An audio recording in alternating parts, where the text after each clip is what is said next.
Today it's a new thing for us. We're doing an open forum today, and being it's Black Friday and month end, we're doing this, and everybody's joining us is welcome to tune in. But we're going to start with our video, and it's not as politically incorrect as we've done in the past, but it actually is. It's actually quite interesting as to the state of things. And one of the big discussions we're all having in the car business right now is, where do we go from here? We're all going to go online. We're going to put little sensors on our head so that the dealer can know what we think and like, or whatever it is.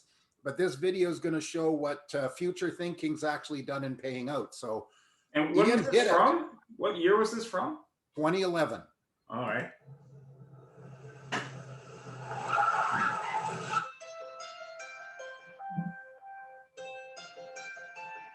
I used to use this for training people, just as a way to start meetings. Talk about product knowledge with this.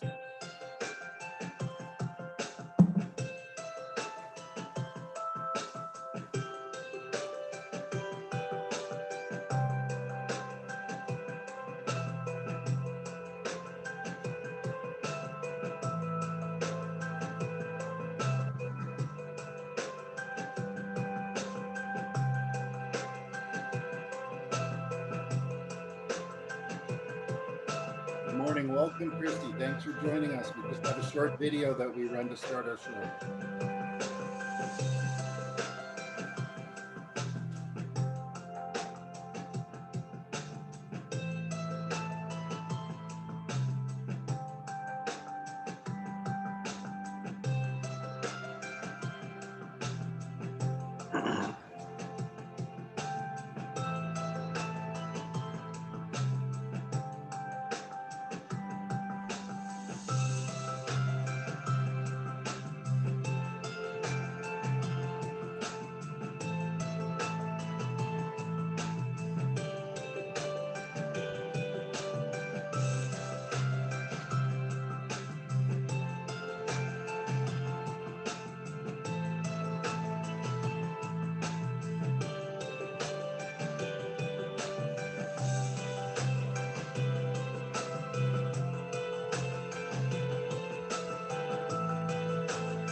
want that TV.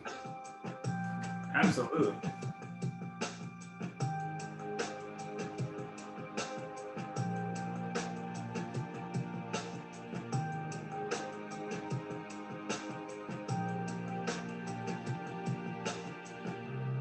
Oh, it's not that politically incorrect. So, today's the Vendor Speak and Friends show, and you are our friends, and thank you for joining us. Those of you who just joined in, that's me and my friend Ian on the other end, and probably on the top of the pile of people there. So today's a new concept. One thing I do have to say about this show, that the video we just watched, is some of it just, wow, it's so very close to true. And Ian and I had a discussion earlier before we started the show, just about, what should be done during the shutdowns and the pandemic. And, it should be encouraging people to shop local instead of online.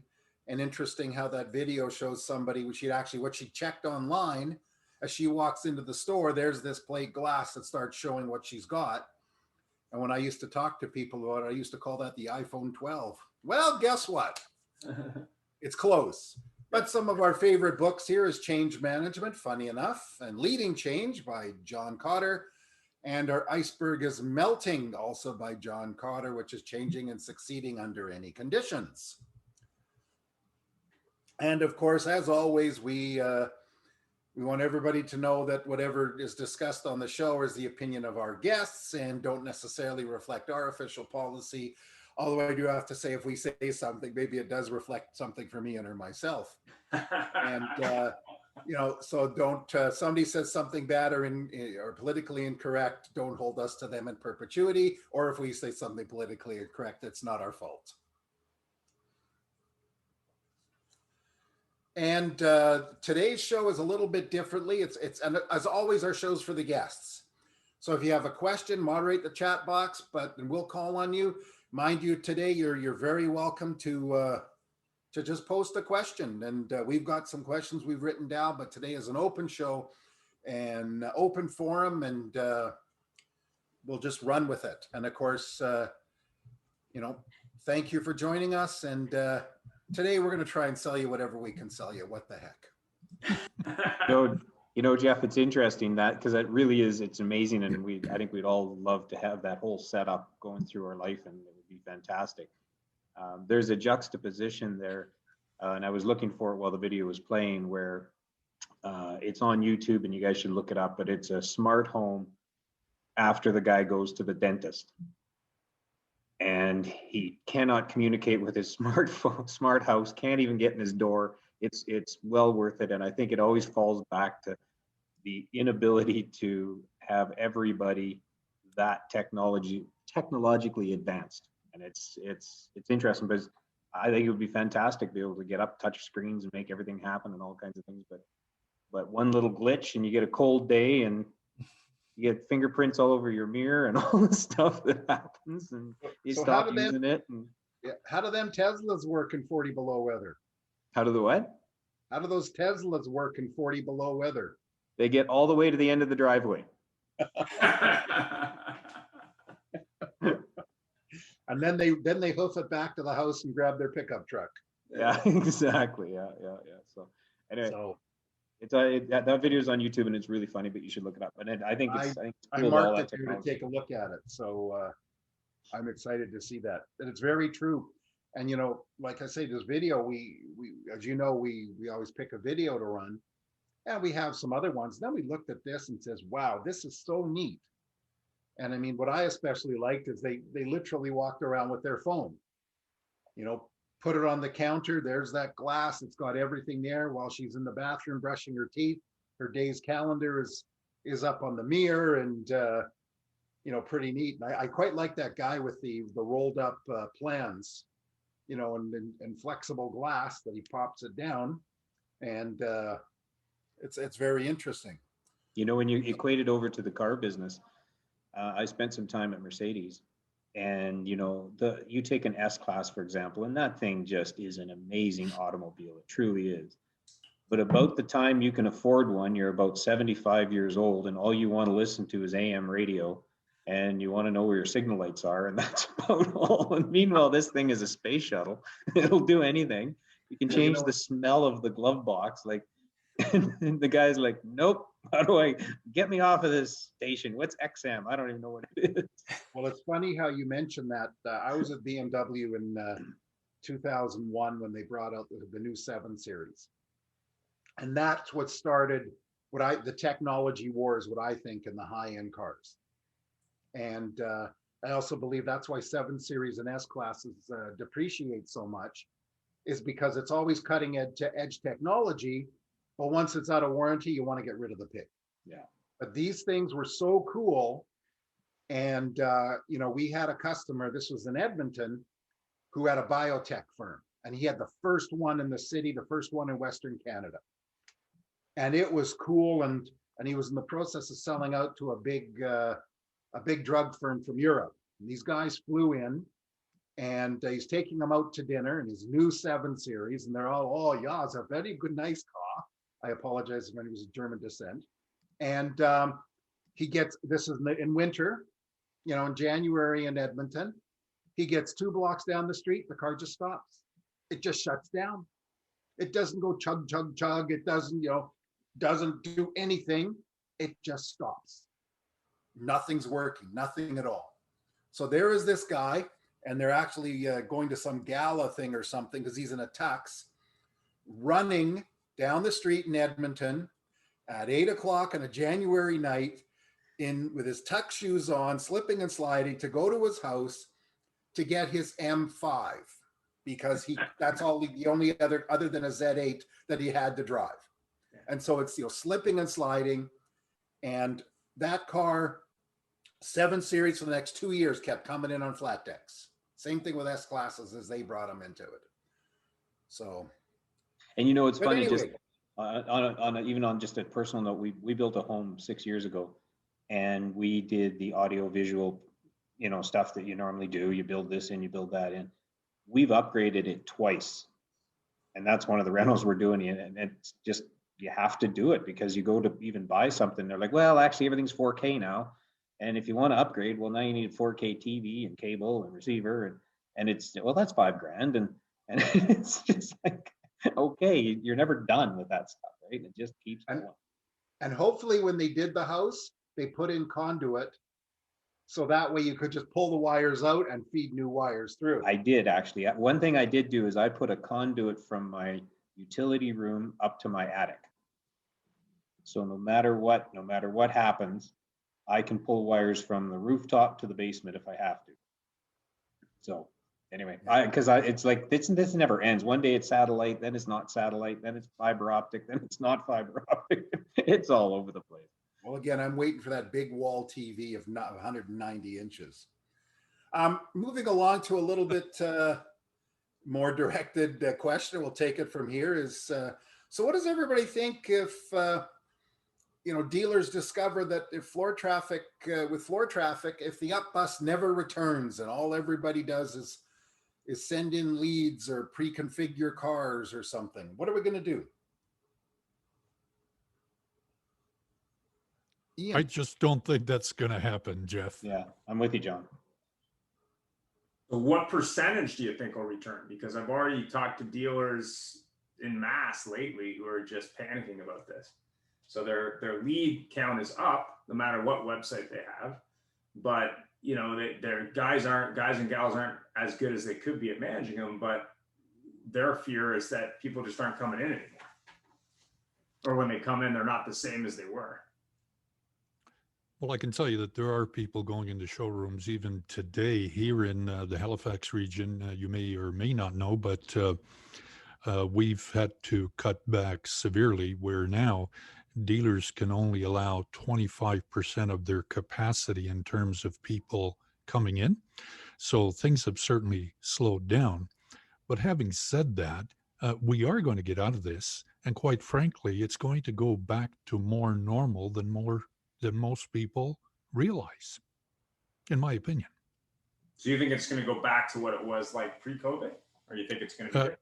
I would say that it will be extremely close to what it was. Interesting. So here's the only thing, John, that I would say, and again, I'm just going to go on my personal opinion. Of course. Since this has all happened, I was never really on Zoom as much as I am now. And we've got a Christmas plan for our family. Everybody's going to meet on Zoom.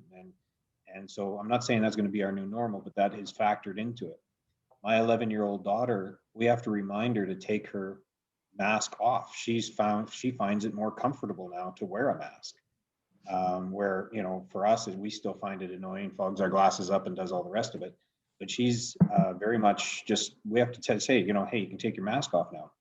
And the other thing is, we've started to get into this company called Instacart. I don't know if you guys are familiar with that or actively using it.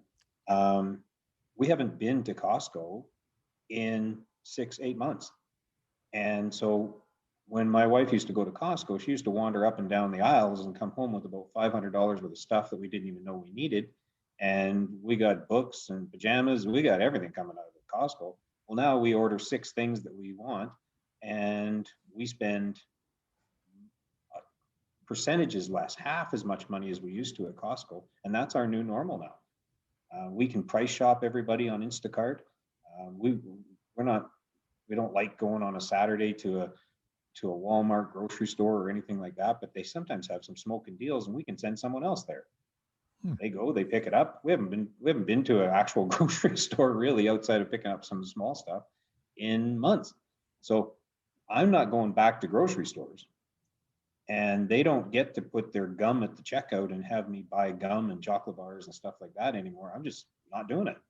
So I think there is some habit changes. I'm just using my own personal side of things, that if I've changed, the consumer elsewhere has changed too. And again, to Ian's point, how much, I don't know, but I think there is definitely a change coming. And we're going to have, I think it's easier for an interrupter right now. Well, you got to look at that video we did the other week where I think it was Toyota New Zealand, and they were talking about how their customers didn't like dealerships. And there's an ad, I think it's running from Car Gurus, not to endorse them by any way, but it's like there's a dentist basically talking about how people like me more than like car dealers. And to your point, if they can do more of that online, if not the whole thing online, as per your Carvana or your Vroom or whatever, and they can save time and probably money at the same time, they're probably not going to go back to spending a lot of time in a car dealership. That's not to say they might not go there to drive the car. They might not have it delivered to the house to drive it. They might not do it at the last step, but the trend that I see, which is really interesting, if you look historically, 10, 15 years ago, people visited 3 to 5 dealerships on average, North America. Now they visit 1, maybe 1.2.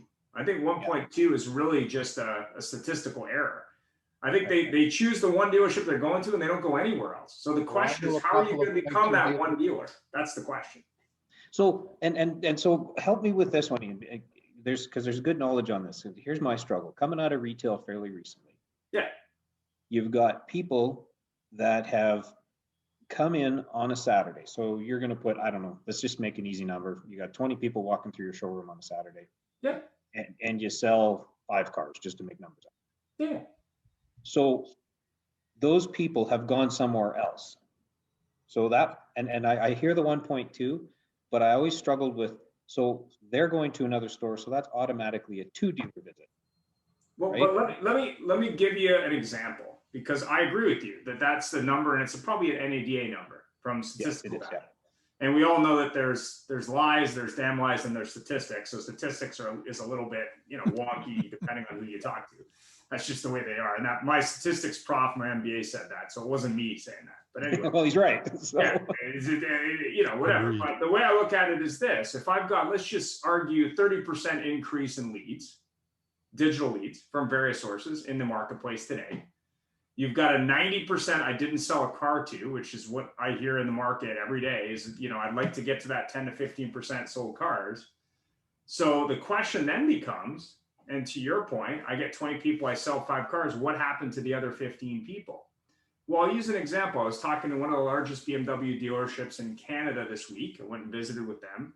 They had their busiest Saturday probably in a month, and they sold less cars than they ever have on a Saturday.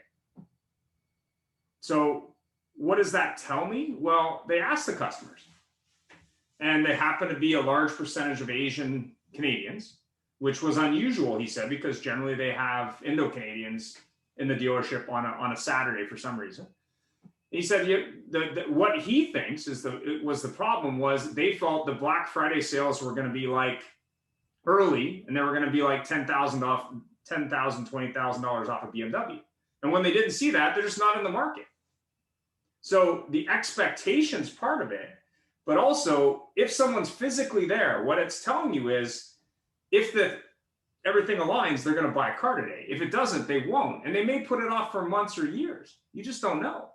So what I said to him is I said, okay, you don't have any product because BMW isn't giving you any. And the customer's expectation isn't in line with that, which is that they want basically 50% off to buy it right now. So what are you going to do? He goes, well, what do you mean? I go, well, like those two things don't align. Like there's a disconnect. And it's a disconnect because of the fact that people who are looking to buy a car right now, unless they absolutely need one, they don't need to buy it, especially a luxury car. They're going, well, the car I got's fine, right? If they're blowing it out and they're giving it away, sure, maybe I'm interested, but otherwise I'm not. So what that tells me is you had a lot of pent up demand because dealers were closed for 3 or 4 months. So all the people that needed to buy a car have done that. The question is what happens between now and January, February? That's the question. I think it's going to be a slow winter. Yeah. I think these guys better agree. be prepared. Yeah, because there's enough uncertainty out there. The inventory is awkward. Coincidentally, we just in a Honda store we just signed up. They had nothing to actually run a sale for, so they ran a 2021 inventories arriving sale, and actually sold some cars because there hasn't been any inventory. So they just got a message out there that says, hey, rather than buying a blue one that you don't want, why don't you get the color you want with the options you want? You know, the trucks are offloading them in our back alley now. Let's go. Obviously, I'm oversimplifying, but that was the message, and they actually sold some because of the demand that is out there. So it's kind of a little bit all over the place, but I think there's a cold, quiet winter coming for these guys. Well, I mean, but you have a double-edged problem, which is that you have that reality, but you also have a lack of used inventory, which is the only thing that's actually moving at pace. Yeah. So the question there becomes, as a dealer, I need someone to trade in or buy a car in order to sell a new car. That's probably the new pivot point. But how am I going to get that used inventory I need just to keep the lights on? I mean, I've seen dealers. I was at a dealer in Kelowna that happens to sell Highline cars last weekend, I think it was. They had a total of 5 used cars, only one of which was their brand in inventory. That was their entire used car inventory.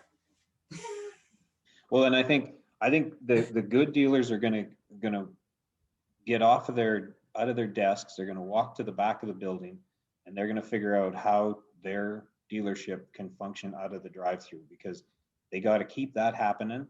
And if I was sitting in the chair, I would be offering blowout prices on oil changes just to get the cars in so I could do an appraisal and try to sweep them into a newer model, keep their payment the same, even if that costs me money.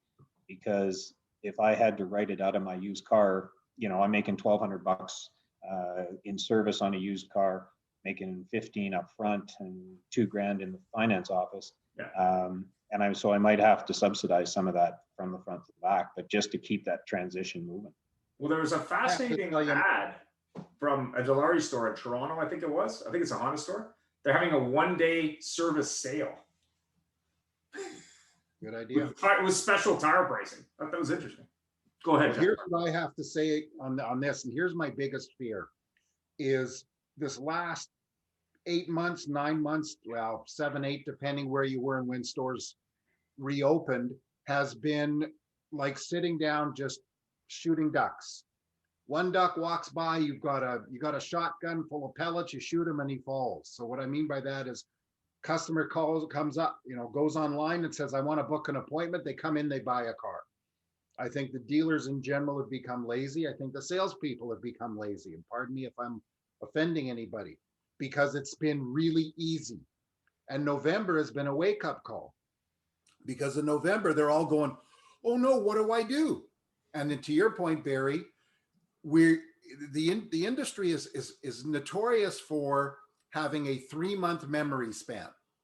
Yeah, if you're What's my lucky. last, yeah, If what's my that. last 3 months? What's my last month? Oh, what did I do great? Well, now we've got a so-so month this month, and all of a sudden they're going, oh my God, it's so slow. I can't get cars, but even if I couldn't sell them. I can't get used because everybody wants this one and I can't get it.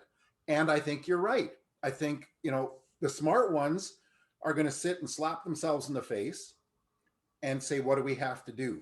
They're already going back to the old ways here. And that is, before they discover, wow, if we opened at 10 and closed at 4, we were doing the same amount of business if we opened at 9 and closed at 10 at night. And then they said, well, let's get back to normal. Some stores here were closed on Sundays during the height of the pandemic, we'll call it. And they were doing great business. Their salespeople were making money. Their service people were making money. Everybody was making money. Now, some of them have gone back to hiring a whole bunch of new people because they laid off the people they didn't like before. And here they are again, where they don't have a lot of people that know what they're doing and nobody knows what's going on. Yeah. What are you seeing, John? Like you know your dealers fairly intimately, because you're in them and Are you guys doing anything different out there? No, I mean, to Jeff's point, I think that what tends to happen is, they fall back into the same rut that they were in before. It's cyclical. It's not unusual, right? And very few at this point in time in particular want to invest in something that may be new to them or a new concept or a new way of doing things. It's, one of the age old stories is things are really good, so we don't need it. Things are really bad, so we can't afford it. Yeah. Yeah. Yeah. Well, And again, to Jeff's point, like too many of these guys, I always liken it to being on a boat, and too many of these guys are sitting at the back of the boat looking at where they've been. They need to get their chair and go to the front of the boat and look at where they're going. And it's just, it's comical sometimes when you watch it happen and you're like, you could have fixed this. You could be on a completely different path by now, and the growing pains could be over. And, again, not to bang it on the same drum, but is for some people and some dealers, they used COVID as a training opportunity, and they took their whole team and they regrouped their team and they restructured and they rebuilt and they put the processes that they couldn't do because they were just too busy and all that stuff. And they rolled it out and they all lifted the curtain and they were a whole new store, and away they went. And others, they just tucked in and said, I'm going to save all my money and I'm scared and I don't know what to do. And I think it's starting to show now. Well, I have to say something. We talked a couple of times over the last few days on somebody that was looking for a vehicle. And they reached out to a big dealer group out here, and they put in a lead. They actually knew somebody there. This place has 3 stores here, big stores. And they said, no problem, somebody will get a hold of you. He reached out, like they don't executive with the company. 3 days later, nobody contacted him. Called again. This time got the sales manager. I'm really sorry. We'll get a hold of you. The next day, a fleet sales manager calls him. And they start talking about it. But this whole time, they're sort of like, Val, we're great. So don't worry. We'll get back to you. And of course, this is a particular used vehicle that they've moved from a rooftop to rooftop and has actually been in the company for 1.5 years. And they're already $2,000 overpriced on the car, and they're blowing it out. Yeah. It didn't work out because they just couldn't be bothered. Then they reached out to another dealer on something else out of town. And they did a deal. They drove all the way out there. The numbers, they made a mistake. 5 hours they drove. You know what the dealer did for them? Nothing. Yeah. Oh, sorry, we screwed up. I don't even think they did that. And opposite of that is an experience I had personally yesterday. somebody reaches out to me and says, refers to me, and I need a used car. I'm looking at $12,000, $13,000 used SUV. He was a young guy, him and his girlfriend. I find one at a prestige dealership here, a 2012 11 Mitsubishi Outlander with 130K. And this is our Jaguar, Bentley, Aston Martin, that thing dealership. I reached out to the GM. I just sent him a quick message on LinkedIn. 5 minutes later, I get a message back from him. What's your number? 5 minutes after that, his GSM gets a hold of me and says, I've got it in the shop right now. Let me call you back. An hour later, he called me back. Here's the details on the car. Now that's what you're supposed to do. Yeah. And this is a place where they got vehicles that the people's lease payments are more money than that car. It was. Exactly. So and it's funny. It's funny in that story though. Not once did you say the salesperson. And so you start to say to yourself, like, and I remember those, like, you get a call from the owner and he's like, I got a guy looking for this and whatever.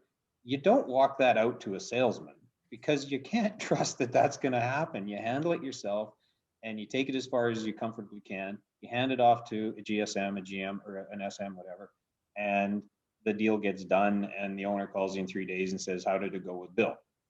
But you're not handing that off to the floor. Well, if you can't handle that off to the floor, you got a problem. Absolutely.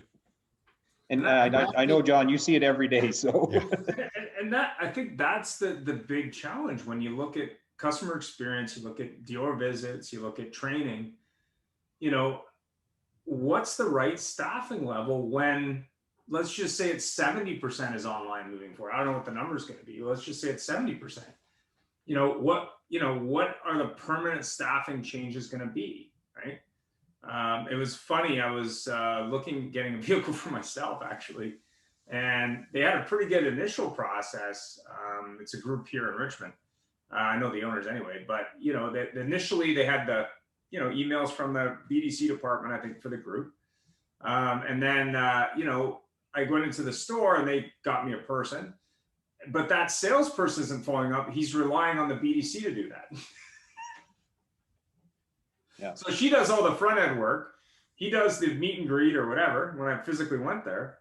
And then he's relying on the BDC to do everything else. Like he's not even connected to the process. Well, so just a question for everybody on here, because there's a couple I don't know. So I don't know what you bring. I don't know what your history is or whatever. So I apologize. But what's everybody think of the commission style structure going away and actually just hiring people to do a job? Because I had guys when I was on the floor, they're making $1.50 and I can't get them to walk them to the service department.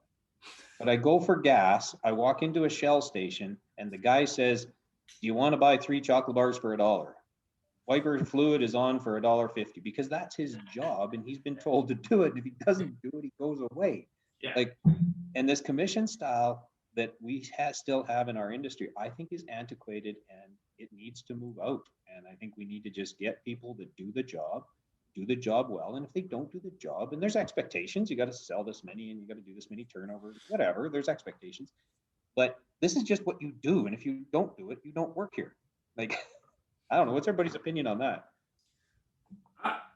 I would agree. I think,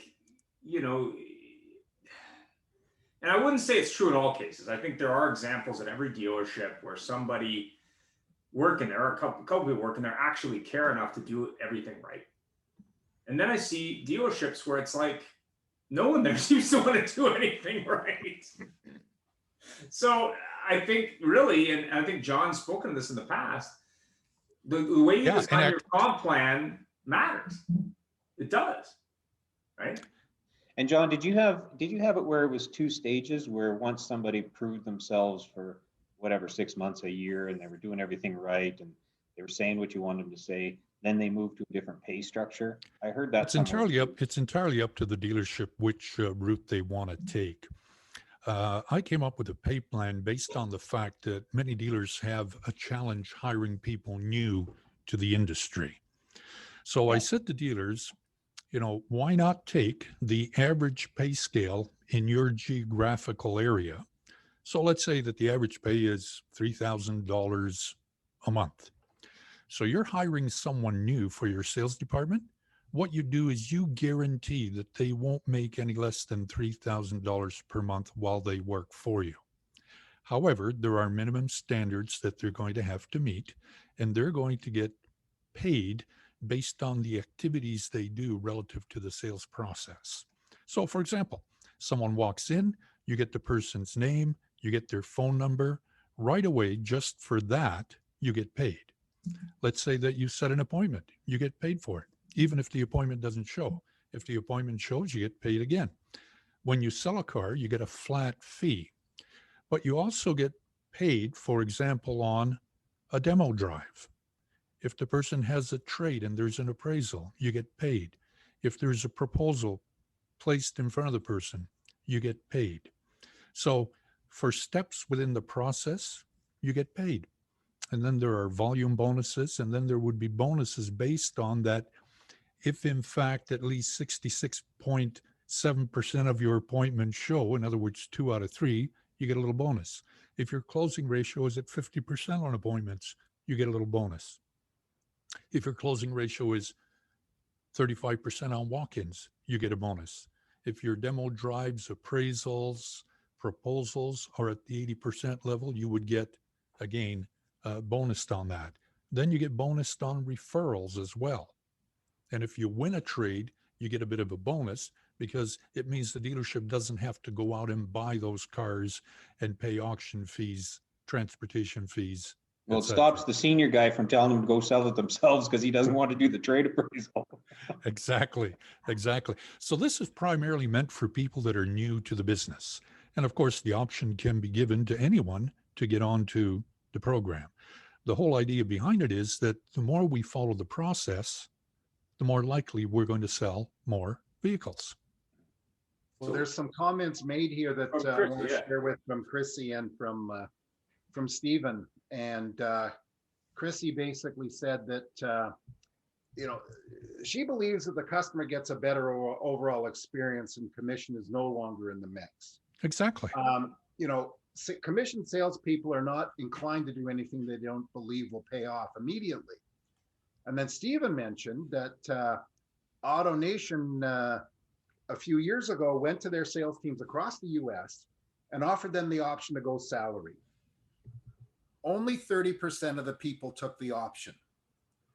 And it's very interesting because it depends how many of these people are in there. And it's very hard for our business to say to somebody, and part of the reason we have such a high turnover is, how do you say to somebody, great, congratulations, here's a job, you don't make any money unless you sell a car. Right. And it also goes with, go ahead, sorry. No, I was just going to say there's the other thing that we struggle with is being diverse with our male and female representation on the floor. Oh, yeah. And it's terrible. But I think one of the reasons we struggle so much with it is the commission basis, because 100%. There are risk adverse people and there are non-risk averse people. They just want to come to work, do a job, know how much they're going to get paid, pay their bills. They're good. They do a great job, and just move on. And then, the other ones are, you got whatever. I don't want to be all stereotypical, but I think we all know what we're talking about. And, they'll have a 20-car month and then they'll take the next one off and then they'll have another big one. And, they'll stop working mid-December and they won't go back to work until about March when the car shows all hit the season. And it's just come on. It's very funny on a positive spin on this. Wherever you go, and John, I'm sure you agree, Barry, of course, Stephen, I'm not sure where you're located. But the successful dealers are the dealers that have built a relationship with good people, either fixed ops or front end. And the ones that aren't, they're still making money in spite of themselves. But the ones that aren't are the ones that stick to antiquated models. I had a general manager of a store the other day talk to me. And he had recently, about 6 months ago, changed dealerships. And he was in one dealership where he led them to record profits ever. And the owner sat down with him and had a problem with them. They just finished their best year. The net Making too much money. yeah, the net was double his best year. No word of a lie, Scout's honor. And he said he had a real problem with them though. And his problem is he doesn't think he spends enough time at the store. And this guy came from the fixed ops background, not from the variable ops. And he was used to, he understood life as you come to work and you go home. You put in a reasonable amount of hours, not a little bit, but not a lot. And then you have a life. And he looked at him and he says, what part of record profits didn't you get? And he says, yeah, he says, you got to spend more time here. And, you know, he happened to have connections because he represented the dealership on to the manufacturer. Met another dealer who was getting a new store. Guy said, come on board. He joined him. That store's now taken over the position the other store did. That other one's come down. And he actually puts in a 45 to 50 hour week. His kids know who he is. His wife hasn't left him. And that store's making money and the other guy's back to where he used to be, but his manager's putting in 65, 70 hour weeks. And I think, you know, I'm sure John will reflect on this as well, but if you don't have rested management and they're fresh and they have time to think of new ideas, then you never will grow. Because you need a manager who goes into a restaurant, has an amazing experience and brings that experience back to your business. If you're just running, there's never any growth. They're just trying to shuffle papers and keep things alive. And it's, you know, and it's a mindset from a era gone by from some of these owners that they just don't understand that in today's world, that expectation needs to be, you've got rested management. And if your team can't do it without you, you're not a good manager, just to sum that off. Exactly. Right? If you need the GM there on a Saturday to desk deals so they don't screw up trade appraisals, you got a bad team. So there's no question here. And I mean, one thing I say is the privateer dealership, the single point, double point dealer, did very well for years. And then somebody said, hey, you know what? I can't run my dealership with my hand around like this. I just can't. Maybe they got sick, maybe whatever. Maybe their kid came aboard and the kid said, wait a minute, mom, dad, I'm not doing it that way because you brought me up with nice cars and watches and golf club memberships. But so then they took on other dealerships and now the big groups have come because the dealerships run. And the good ones, AutoNation's a great example that Stephen brought up, is their dealerships are given a very, to my understanding, and tell me if I'm wrong, they're given a parameters about this wide in which to operate their dealerships. And the GMs run them and they get either stock or whatever. I know Auto Canada does stock options here. They don't get ownership, but here we like to do it this way. And the GMs bounce around. There it's like that. You know, they can't, Ian, who's disappeared on us, when he presents the products from NABVAT, and he'll talk to people who say, well, don't talk to me because I can't make a decision. Mm-hmm. And so they leave that up to the salespeople, the sales manager. The GM wants to come in and desk deals on a Saturday because he can't trust his sales managers to do deals. And the reason he can't trust them is he doesn't want to. And he's never trained them, right? Like, you know, inspect what you expect and all the other catchphrases that we've all heard in our life and et cetera. But at the end of the day, if you got a management team that want, you know, the new car guy's putting the used car guy together to put a deal together, well, your pay plan is wrong then, and you got a team issue and you got all those things going on, and they're really quite fixable once you actually dig in. They take a little bit of time, but they're fixable. But it's so much easier to say, well, no, boss, I'm here all the time, every time, so it can't be anything I'm doing. You know, it must be the other guys. And hopefully they dodge a bullet one more time and go from there. And you know what's funny with that model, the customers pick up on it.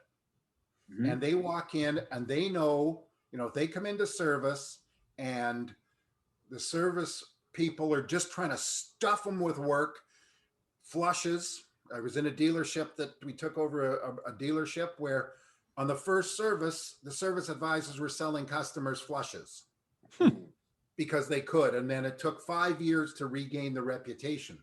But when you got that, or does somebody come in and they got a lot of problems with their car and the service advisor says, look, you may not want to put the money into this car. Would you like to speak to a salesperson? Or heaven forbid, there's a salesperson sitting there offering to give somebody a ride instead of the shuttle driver. And these are the things when everybody's worrying about their money, the customer picks up on it right away. And that's where we get the reputation. Yeah. And Chrissy made a comment, keep that thought. But she's saying there's no doubt the industry is very mostly male, but it's changing slowly. She spent most of her career doing service and was nervous when she switched to sales because she had the idea she had to be very aggressive and pushy, and that wasn't her. And she now approaches sales from a customer service perspective, and customers do appreciate that. Sorry, you were going to say, Barry. No. I was just going to add to a comment, but to add to Chrissy's comment, I think, you know, the folks in the service drive are selling harder and more than they are in the front. And I think we don't progress them in that direction enough, where we train them in service, good customer service, all that stuff. And then we migrate them out to the front of the building. They already know all our staff or all our customers. And, you know, you're building salespeople back there without them really knowing it. Well, the whole point is building people. And I think, and the scary part for me, as we said with this topic, is as the world returns to normal, hopefully, how much are we going to fall back to that? And, you know, even the case about where do the digital retailers, where are they going to fit now? You know, and it's not so much in Canada, but in the States, they're talking so much about Carvana, even though they only do such a small percentage. And here we have somebody here now that does that too, but they don't have a vending machine. Who is that? There's a bunch of different companies. There's one out of Saskatchewan that's trying. There's a couple out of, there's that group actually out of Toronto has some locations in the US now, H. Gregg, which is kind of trying that concept. And then we have another one that just launched that I was been talking to a little bit. Isn't the Lowry doing like where they got their trailer and they're yeah, they got the VIP, but that's not really the same model. Oh, isn't it? Okay. Well, that's the company called Kirby out of Saskatchewan. That's kind of interesting. A bunch of young guys started it. And Canada Drives here is playing around with that model as well. Well, there's somebody too that has, there's somebody there that's been promoting themselves. They literally have a flat deck tow truck, but it isn't, all painted up nicely and home delivery and the whole shebang. Well, Dilawri's got a trailer, glass trailer, Dilawri VIP, which is kind of that same kind of idea. And of course, Genesis does a little bit of that now with, you know, like test drive at home and all that kind of stuff, right? That's kind of their model. And I think you will see as Polestar launches, which have a very interesting comp plan for their manager they're trying to recruit here in Vancouver, by the way. Gain bought the franchises, I think, for Vancouver, but they kind of have an interesting model too. It's going to be interesting to see when they actually open the showrooms in December, how that goes. Because I think it's a collaboration between Volvo and a Chinese car manufacturer. So it'll be interesting to see how those guys compete with the other, like NIO and Rivian and these other guys, right? Well, Volvo's owned by that Chinese manufacturer. Oh, they are? Okay. So they're no longer Swedish, even though they're built there. Well, there was an article today that Musk is exporting cars from China to sell in Europe. So that's going to be interesting to see how that goes. So I have a question for everybody. Tesla's business model is to take nice, young, clean-cut people, not car salespeople, and are presenting them, I don't even know the term they use, but customer engagement specialists. And they're not salespeople because frankly, they can't sell anything. What do you think is going to happen? I got a feeling Polestar is going to go that way too. Sort of like the Apple. I think everybody's looking at the Apple model right now, Jeff. And whatever they think and however they want to modify it for their industry, but Apple made it work. And you go in there and it's not like, oh, you talk to that guy over in the corner. Well, you got to still talk to him and I can't talk to you now. And like none of that stuff. You walk in, you find somebody in a purple shirt or whatever they're wearing, and you ask them something and they are there to help you. No problem at all. We'll get that done for you right now. John, sorry. And they have one price, right? Yes. They have one price. They have like it. Our industry needs to just get on board and move on. Like it's Right. just comical. Here's the price. This is how much it sells for. I spent 10 years of my life with Saturn and on the sales floor. And I tell you, it worked wonderfully. You'd sit down with a customer and they'd say, really, there's no negotiating. You'd say, really, there's no negotiating. And No need their to. shoulders would just drop and they'd be like, okay, let's buy a car then. And that's all. Like it was, honestly, once you got over it. Now we're selling plastic cars for at 6.1% for the same price that they were doing Cavaliers for. So we had to be pretty good at what we were doing. But Well, anyway. there was an article on Saturn at that time that said something to the effect of, listen, they're not rocket ships, have six wheels or nuclear power. In fact, they're pretty mundane, middle of the road or worse quality cars, yet they have the highest customer satisfaction. Why? People loved them. Yeah. The like just- experience. they loved the process, loved the experience. They loved everything, but we did everything similar to what, we had a proper delivery process. We made a big deal out of it. We made, people were happy with it. And it was, again, in that late 90s, that was when they were just rocking. And if they could have carried that model over, and Toyota had a bit of a grasp until I think it was a dealer in Calgary that decided not to jump on board. But and it's going to be successful in New Zealand because they've got that controlled petri dish that they can work with, right? And it'll be a model for the rest of the world. When it starts working there, it's going to be attractive. Which It's funny you manufacturer in mentioned- Australia? Yeah, go ahead. Stevie, I was yeah. going to say, it's funny that you mentioned us needing to change. I think it was 2 summers ago, I took my kids on vacation to DC and we went to the Smithsonian. Yeah. Inside the Smithsonian, they have a dealership from the 1950s. Wow. It looks identical to every dealership I've ever walked in the United States, except for computers. Like, it was such a glaring moment for me as a car person. Like, we haven't changed the physicality of our buildings in 80 years. Exactly. And we But wonder why consumers walk in and are like, gee, this feels odd. I feel like I'm like, this is crazy. Right. But the manufacturers have us putting bigger tile on the floor, so that helps. Yeah. Bigger windows. But it was really like, holy cow, no wonder we are antiquated. Oh, Yeah. you know And what? it's just, so it's a huge true. issue. But I have to say, we're dressing better now. In some cases. That was the other thing. They were all wearing fedoras. So that was the other difference. Yeah, there you go. And I then think came the also, 60s. I had a startup that was a training app for salespeople inside a dealership. And one of the things that really I used to talk about is like, it's hard to blame internally because the guy that's in the tower, he started selling cars and there was a mid-level manager above him that told him this is how you do things. Then he became the manager, right? And so Yes. they don't really know anything outside that. And I worked for a group here. I'm in Austin, Texas. And I really admired the owner because he realized that. Like he said, I want to change the experience, but I'm a car guy. Like the only change I know is car stuff. And so he hired his best friend to come in and kind of reshape everything. And he was from Dell. And he was like, look, the real world outside of the car business. Can you come in and take a look? And it was really interesting because they did make systemic changes.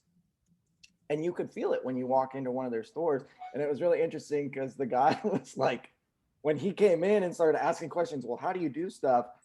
He was like, this is the craziest thing ever, right? Just from a non-car person. He was like, why do you do this way? And it's just, I think there's a Harvard study. It's like the yellow cord. And it's kind of always reminds me of the car industry. It's like some new employee comes to a business and there's a yellow cord across the floor and everybody's just walking over it. And he asks, what is the cord? Why is everybody walking over the yellow extension cord?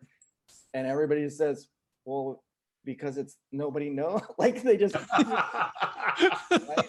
Nobody knows what the cord's for, why it's there, but everybody just walks over it. And I think we have such that syndrome in our space a lot of times. Like, oh, the shiny new thing, we'll try that. But we're not really coming at the core, which is changing the experience for the consumer when they come into a dealership. Tremendous point.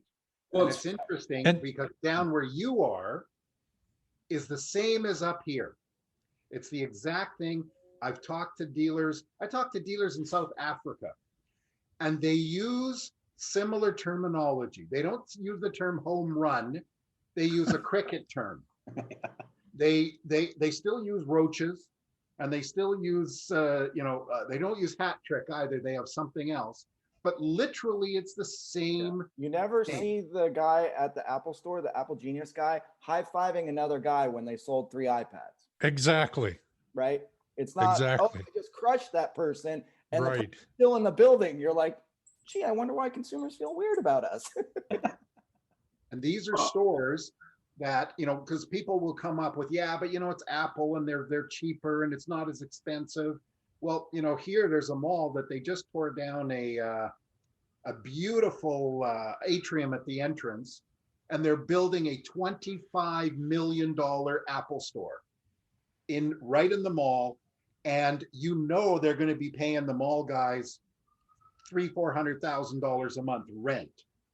So, dealers can't say that, well, I got different things I got to do. They sell service, they sell repairs, they sell warranties, they sell accessories and parts. Yeah, it is no different. When you actually break it down, to Stephen's point, when you break it down and you start having this book. industry look at it, it's exactly the same. Highly recommend this book if you want to understand. They're the highest gross profit per square foot of any retailer. And this book is a game changer. It's by Carmine Gallo. Highly recommend. Because I know BMW tried this with the BMW Genius and they kind of let it fall off, but this book is a game changer. Like it really is. I heard the Here's the guy problem. who was the kind of the vision for the store Yeah. podcast, and it was really interesting because we look at it now and go, oh, they crush it. That's big. He was talking about when they first launched and how they had like a mock-up in an airport, and Steve Jobs would come over like every 3 weeks, walk through it and go, no, and like change it all. And they would be all excited. They were like, we got it fixed. And he said, this is the thing that I think about that's so crazy. They had one product when they launched, and they were terrified. The guy, he's like, internally, he's like, I was terrified because we had made this huge thing. We had one thing we could sell inside the store. And he's like, I got a call before we opened and I was terrified. And there were lines around the block, right? And it's the same thing where you think, why can't buying a car is an exciting experience. Somebody touched on it. And Like, when you to take your delivery point, of a car, it's exciting. And to your point, it's the exact same person buying that phone that's buying a Honda Civic. Yeah. And so this isn't some unicorn customer that they've managed to find and train. It's the exact same human being. Well, look at the stores today in the pandemic. I was downtown Vancouver. They have a store in the mall. Even with all the challenges in their new process, they still got people lined up. Oh yeah, I gotta wear a mask. I gotta get a temperature check. I gotta sign a sheet. I gotta do this. I gotta book a time. They're still lined up. They're still like, yeah, when can I see something? But here's what's funny with that. It's hilarious.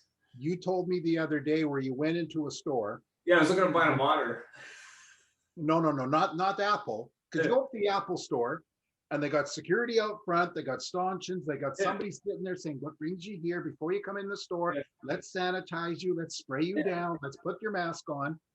And then you go into the store, but they're greeting you in front. You told me you went to a store the other day. You had a dealership, you had to ring a bell at the door, wait for somebody to come in, and then they directed you to a service entrance, and you waited, and nobody took care of you. Well, it's a Lexus store. Oh, So right near my house, and they've got a big, on the glass on the side, they've got this big sign, Experience Amazing, that's on the glass, by the way. So you walk around, all the doors are locked. So eventually I got to the door and there's a sign. Oh, if you want to come in, call us and we'll let you in the store. And I was like, really? They're about to have a record month in the wrong way. Really? Experience Amazing? That ain't amazing, dude. Like, what are you doing? And I went with you to that store because you told me about it. And I went with Ian. We had the same experience. We walked in, and unfortunately, the salesperson that we had to greet us either was not used to having to meet somebody or just was too new, because it goes, "Oh, hi, welcome. What are you here for?" And Ian goes, "Well, I want to look at some cars." "Okay, what do you want to look at?" And again, this is a Lexus store, and this store's got a very successful operation. And I think one of the things that is affecting us in this industry is we try something new. So we try the no haggling. Yeah, we try the Apple Store experience. Let's get everybody to wear blue t-shirts for a day. Okay, a month. It didn't work. So what do we do?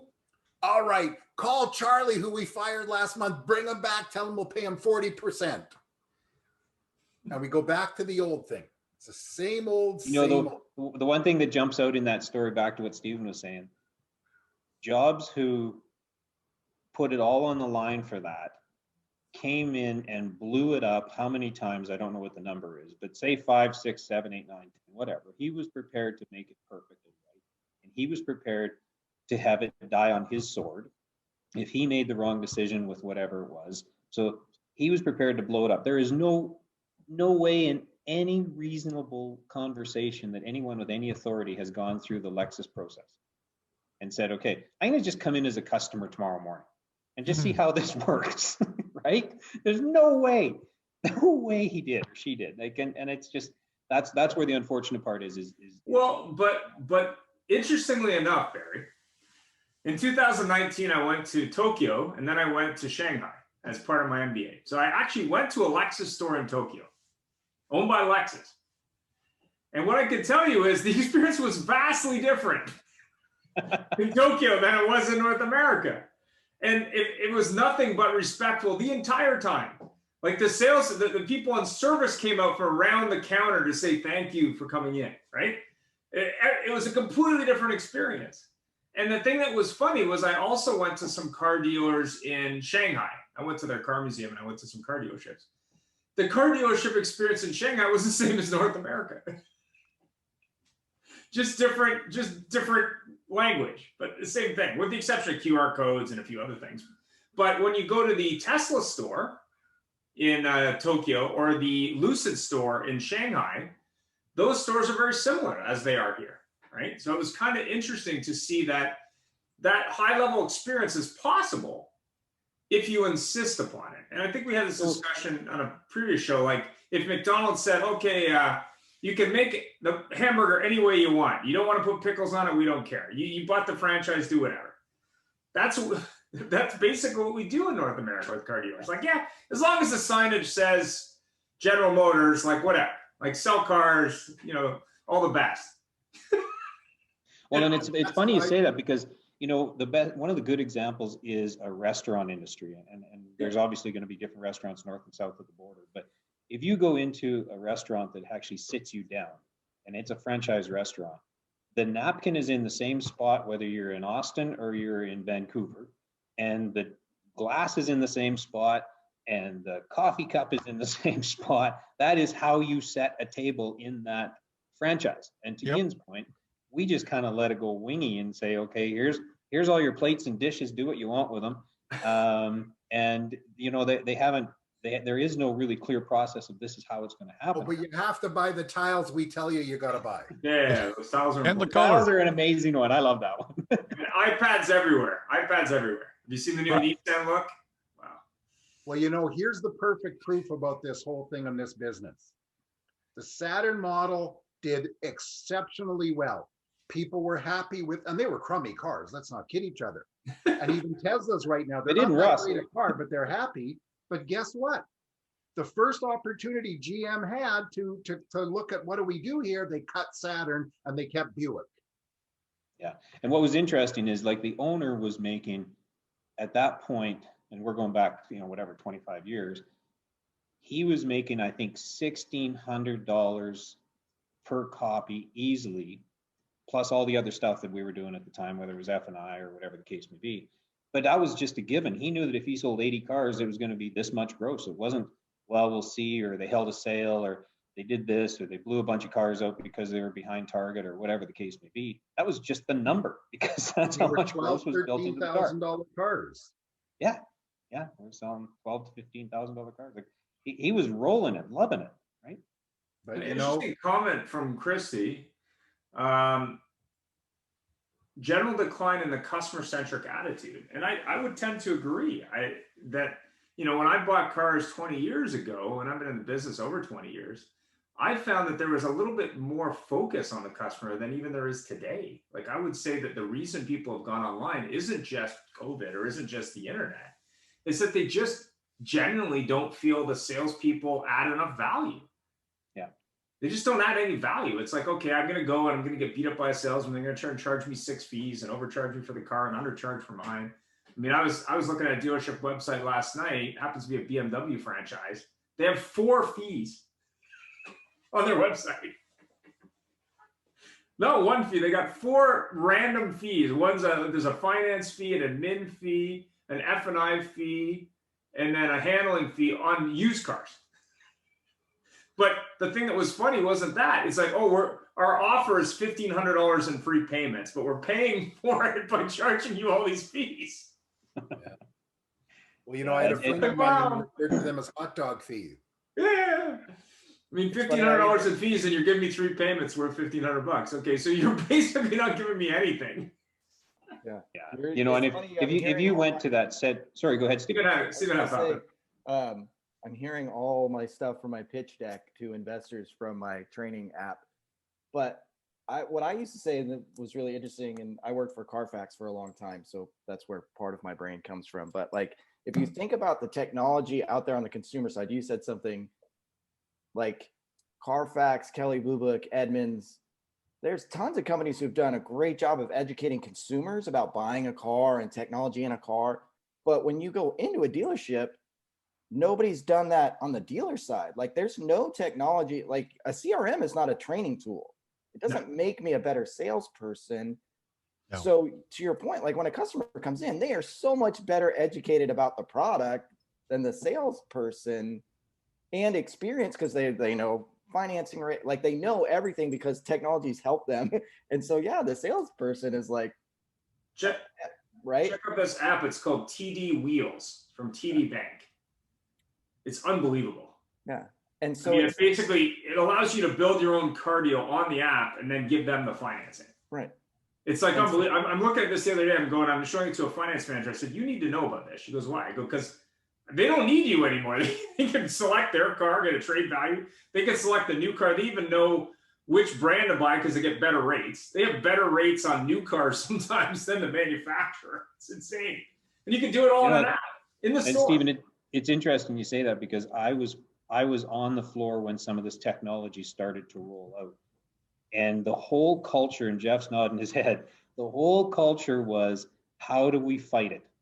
How do we beat it? How do we get around it?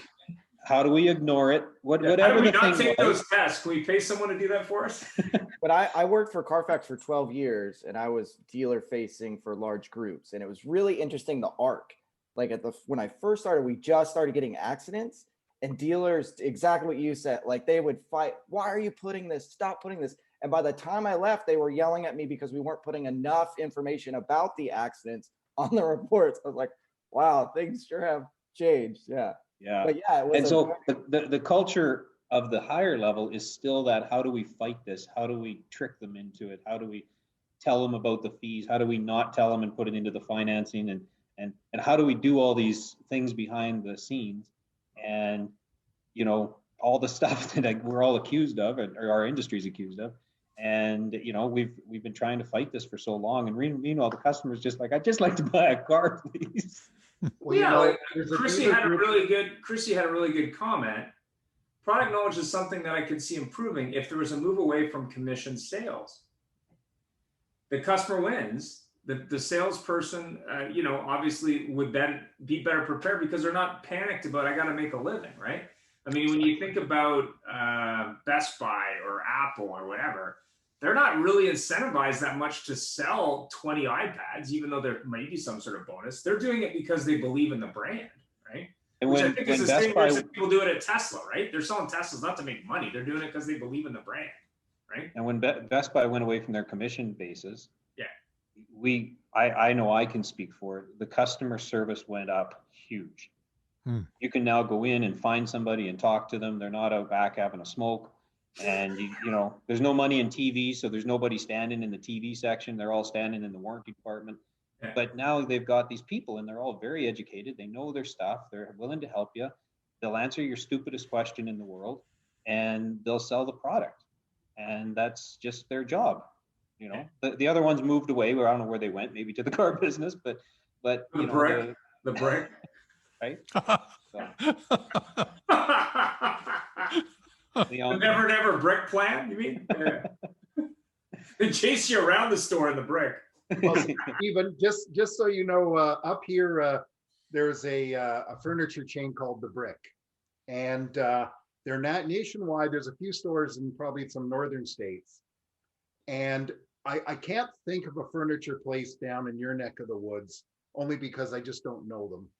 But it might as well be a car dealership. Literally, they turn salespeople over every week. You walk in and you ask them what's so good about that sofa. They don't know. And as somebody said, everybody has the same experience. You walk in the door, somebody walks up to you with a clipboard, goes, "Hi," and then you just say, "Just looking," and they follow you 15 feet behind you everywhere you go. well, because their structure, Jeff, is the fact that that is your customer. And if you don't, like, it's not the fact they buy, they don't buy or anything. You own that human being, that up, whatever you want to call it, until they walk out of the store. And you're back in line again, and you better make that one work. Yeah, every week the brick has the biggest sale of the year. It's laughable. Yeah. The tent sale. The best sale of the year every week. Lowest prices. Yeah, they're like the carpet going out of business sale. You know what? All I can think of, first of all, two comments. First comment I can make, how do you lose a car dealer or a car salesman from your conversation? Use the word algorithm. Because that's what all the trainers come in and teach us. Dealer socket, dealer FX, excuse me, Ian, sorry. Yeah. You know, everybody comes in and says, well, we have, and I'm using my best Midwestern accent, we have these great algorithms that sit there and search everything for you, that we can make this thing happen for you guys. Yeah. You know, and the second thing, though, is everything we're talking about here today is described by the Badger. I'm gonna get me one today. Did you see I don't know what the Johnson Group spent on that, but the stickiness of that campaign has been amazing. What's funny is a new one. There's some group that's got a new one that looks like the Herb Tarlick, the car salesman or something. They're doing. Yeah, I've seen that one. Yeah. We used to handle them at Carfax, and the guy that was the rep that dealt with them. One time I was in a meeting and I was telling them how great, and they were like, "Yeah, it's great, but nobody knows who we are." Like, everybody in the car business remembers how funny the Badgers ad, but you're the first person. Like, I've asked people, "Well, what dealer was it?" And they're like, "Oh, I have no idea." Oh my God! I've ever heard that actually knew the name of the dealership, and they're like, "Yeah, we spent all this money. It was great. All the car people loved it, but nobody remembered who we were." But what about the trunk monkey? Love the trunk monkey. Trunk monkey is great. But it's true though, like to your point, Stephen, to be able to pivot on spending that money and be able to build on it, because somebody pulled the budget too soon. They built it, they did fantastic, but if they would have stuck with it another 6 months and ran with it, they would have actually got some traction. And then the viral part of it comes out, and all that stuff happens, right? So that's what Car Gurus is basically doing, is they're building on that. They're saying, okay, do you hate these things? Whether it's Car Gurus or Carvan or whatever, they're basically building on that negative cloud and saying, listen, why would you want to do it that way? It's so old school. I mean, to your point about the Smithsonian, like, there's a great opportunity for a car dealership. Like, the reason we change things is because of this, right? Like, I was in this museum and I saw my car dealership and I said, that's not my car dealership anymore. Right? But you listen to our comments and you discover, and Stephen, you were bang on here. You know, we aren't any different today. You know, except right now we have COVID and you have to ring a doorbell or call somebody to let you in. And Apple, who, gee, I don't know, Apple's what, the second most valuable company after Yeah. Amazon? Yeah. They got some nice clean cut kid out front. Or Who knows actually, what they're talking about? yeah, I'm starting to see a lot of guys looking like Barry, you know, that are at the Apple stores, you know, handsome. You're that old now? Yeah, handsome 30-year-olds. Yeah. But, you know, actually, I'm seeing guys that look more like me there. And they're talking words I don't understand. But you walk in, and yes, they're in a mall, but who cares? But you come up and somebody greets you before you enter the door. And in the old days, they greeted you at the door. They didn't say, oh, there's a salesman, my up.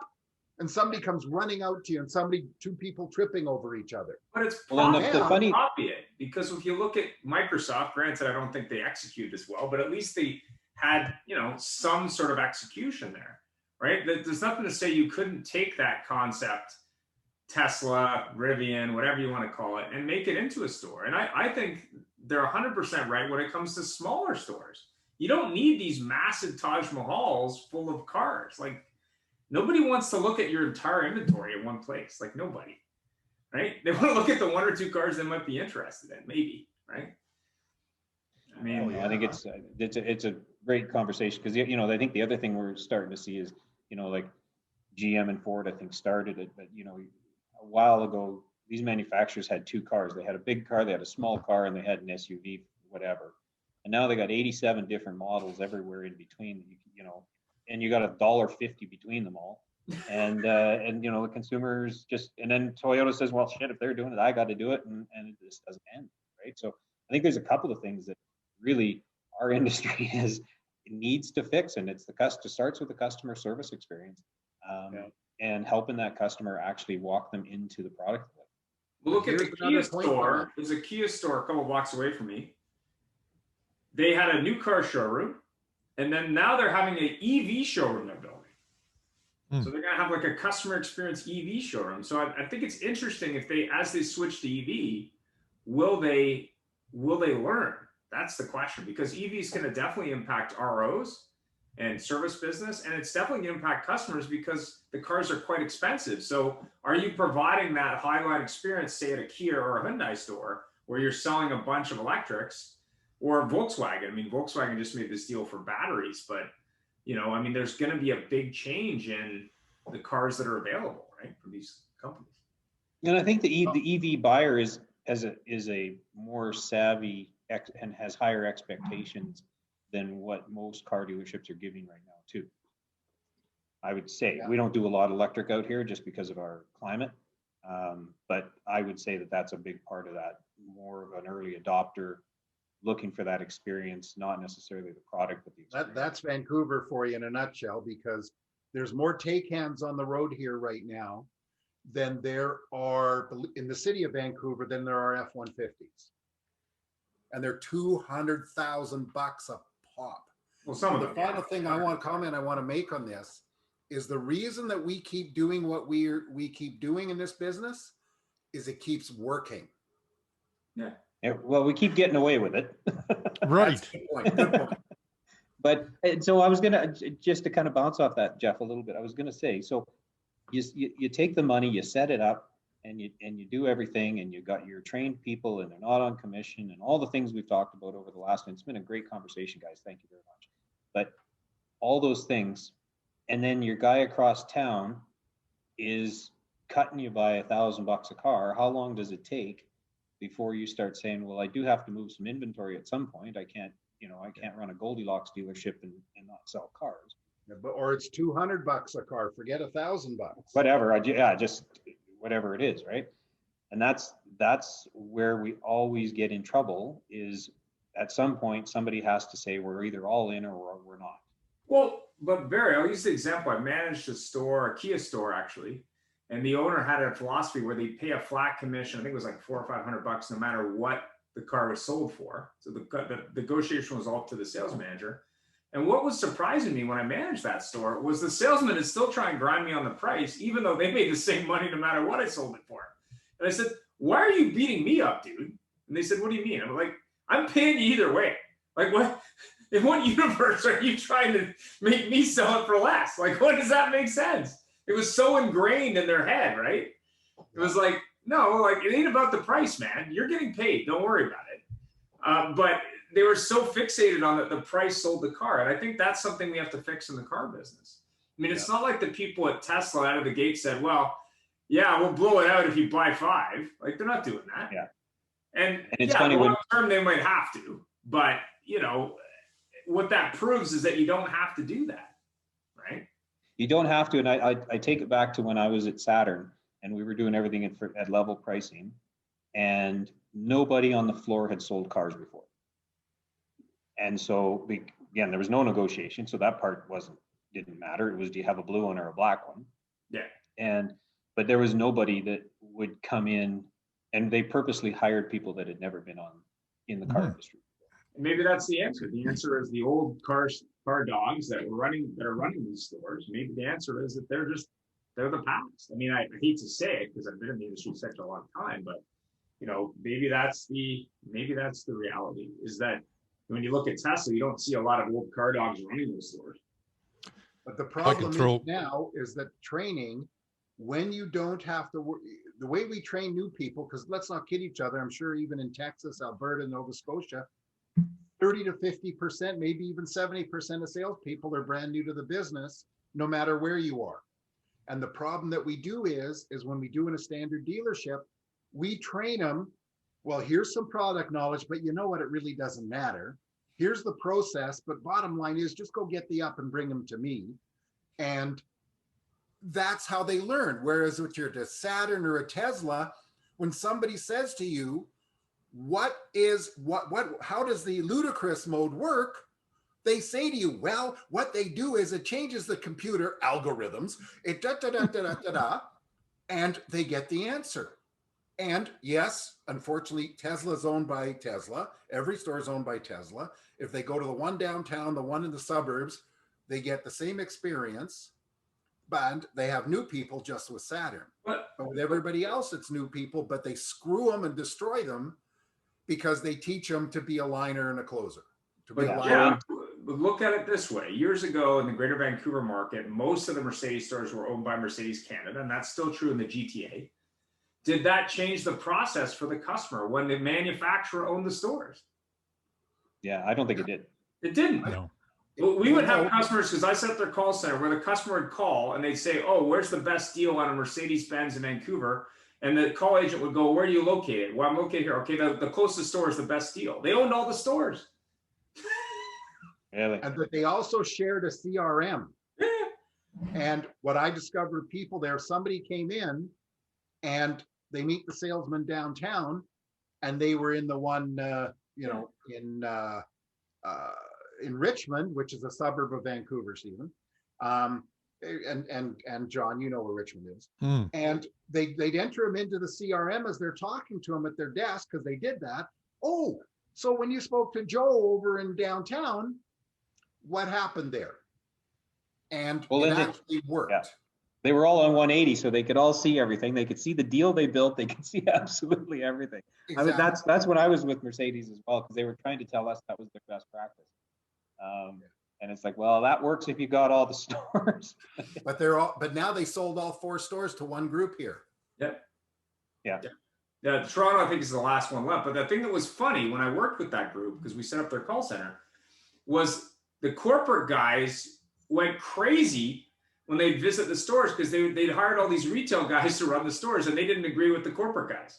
So the corporate guys would come in and go, well, you know, this is important, and the coffee's important, and the Danishes are important, and this and that. And the guy's like, no, what's important is selling cars, dude. Like, that stuff's cool. Like, we got a Taj Mahal, get it, but that doesn't matter. It was interesting, because even in a perfect storm where you could have fixed it, because you own the locations, you could have docked it. You could have said, listen, this is how we're going to operate. Even then, they couldn't do it.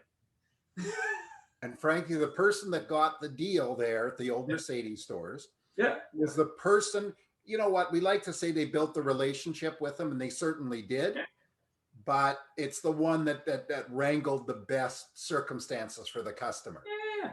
It wasn't because they did the exact same process, which they didn't, but the benefit they had is they said, Why didn't you buy in downtown? Well, they wouldn't give me enough for my car.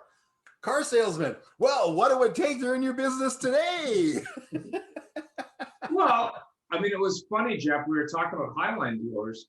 Even the Porsche franchises, which I'd argue are probably some of the best experience-based, in theory, franchises and most profitable out there in the market today. Even those franchises have inconsistencies, right? And it's not like it's a cheap franchise to buy, but there's inconsistencies between different locations. Even.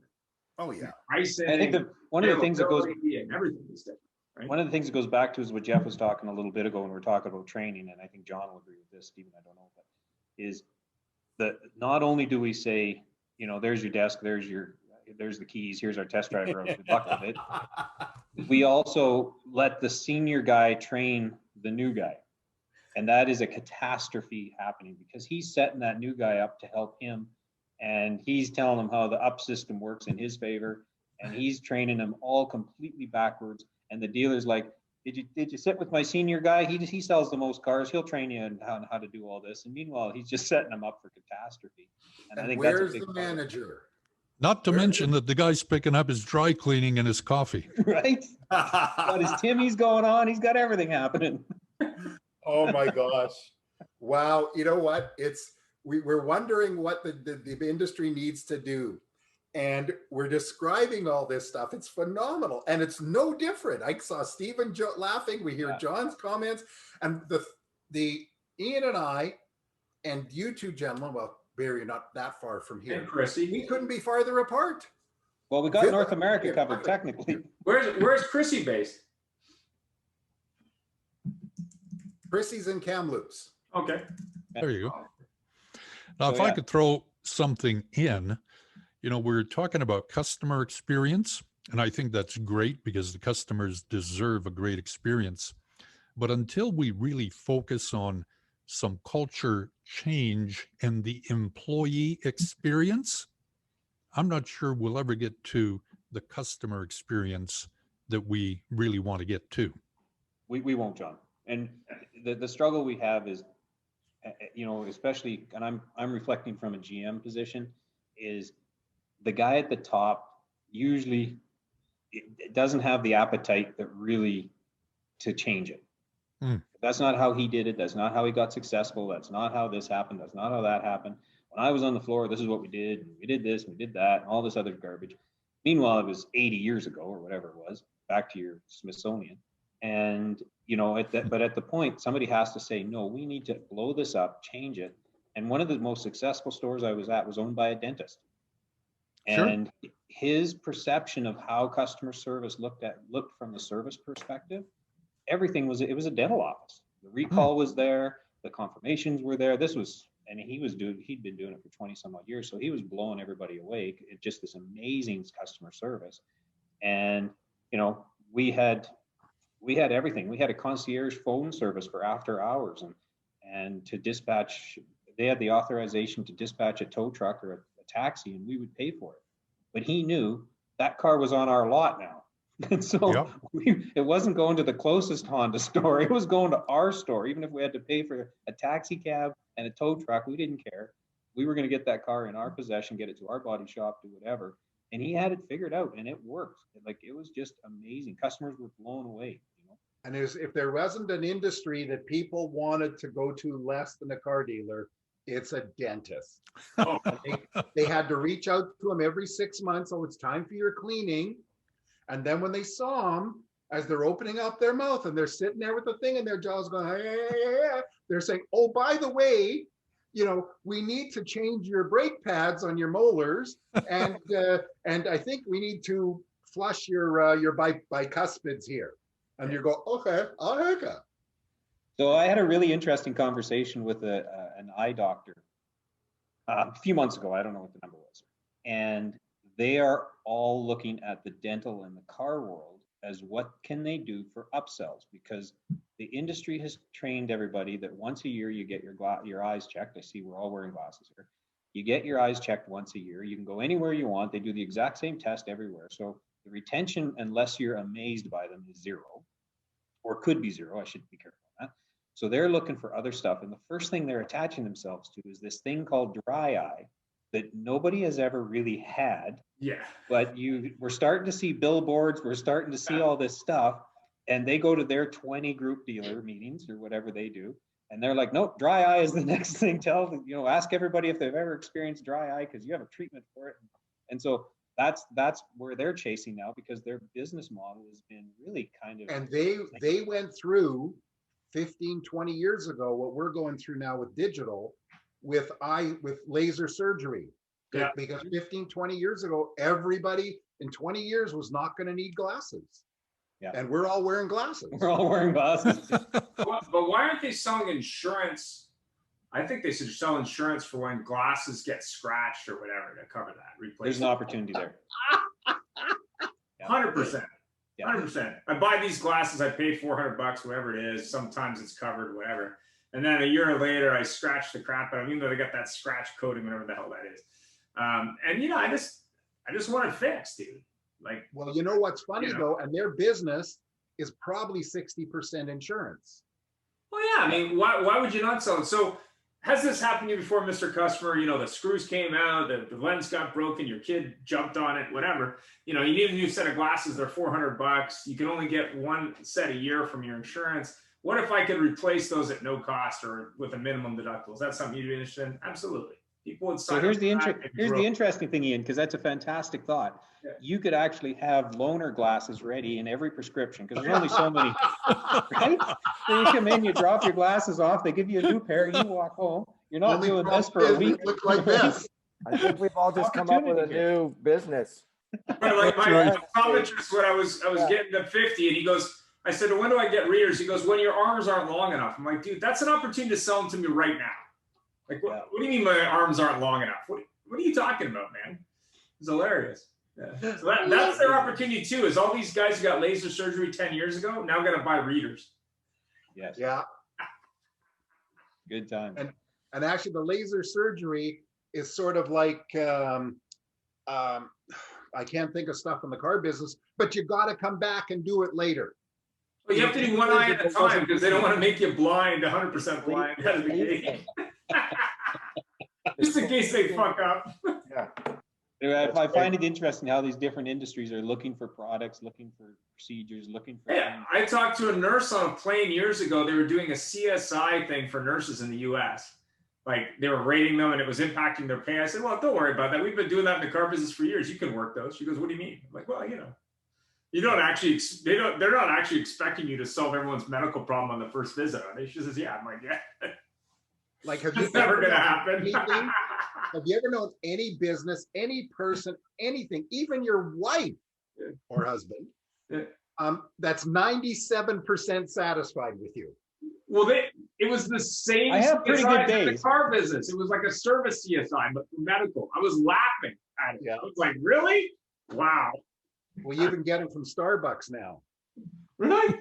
You remember? Yeah. How was your experience? I had one experience at a Starbucks where it's 15 minutes to when they're closing. I'm meeting a buddy for coffee. It's 10 o'clock or quarter to 10. Yeah. And all of a sudden over the speaker, they blast the song at closing time. It's like we're in a bar. And we're sitting there, and of course they start loudly cleaning up. And then 5-2, I couldn't take it anymore. We get up to leave. I go up to the girl and I say, you know what? If you had just come to us nice and said, hey guys, we're closing in 15 minutes and this company's too damn cheap to pay us overtime, just so you know, we would have happily left. Now they're going to hear from me. Yeah. Funny enough, the next morning in my inbox was a survey. So on that, like that CSI started, and again, I was with Saturn when it started, and they were one of the first ones to do it, JD Power and all the other stuff that was going on. But they refused to make it public knowledge. So really, it's absolutely useless for doing a good job. Like, honestly, it isn't. They need to hold it accountable. They need to say, okay, you need to have a Google rating of this, you need to have a Yelp rating of this, you need to have this, whatever the thing is, there has to be something. But they got to get out of the CSI business, because it is so backwards that you have to have this 100% that to Jeff's point, no one's ever going to be 100% happy with really anything. And that that does not reflect to the customer. So you do an amazing job. As a matter of fact, at the Honda store, I printed it out because we were the top in our zone by quite a bit. I printed it out, blew it up, and put it in my service drive. And the next time Honda was in my store, they were like, "You got to take that down. You can't have that up there." I'm like, "Well, it's my score. I've worked hard on What? it." What was the reason? Well, part of it was I had all the other dealers on there too. Don't go here. These guys suck. That was part of it. They had an issue with me doing that. So They didn't like you beating up on all the low hanging fruit, eh?